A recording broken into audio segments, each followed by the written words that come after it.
30 years ago, I arranged a Schubert Arpeggione Sonata as a euphonium solo. I performed it several times, only a few times though as the entire sonata because it's over 20 minutes long. But I have done just the first movement as a standalone piece. It works pretty well. When I'm performing only the first movement as a complete piece, I want to make the ending sound a little bit more final, a little more dramatic perhaps. The way it's originally written is just 2 quarter notes.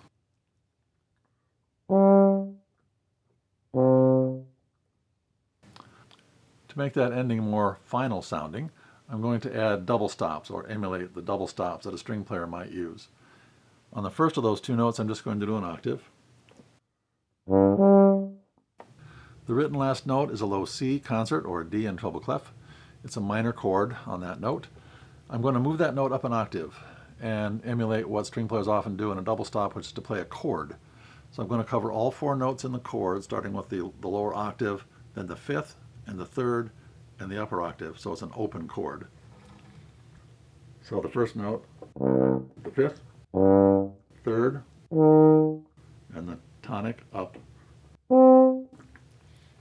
Now to emulate what string players do, they'll dig in to that low part as they're making the double stop and arc the bow over to get the upper notes. So I'm going to dig into the low note and then more quickly pass over the intermediate 2 notes, the 5th and the 3rd, and get to the final note.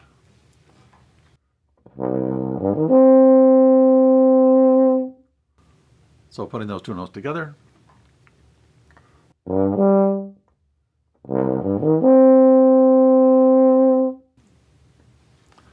That's a little more satisfying ending for me. If you're going to perform this piece, that might be a good way to start, is to use only the first movement, and then that's something you can try yourself if you like it. Thanks for listening.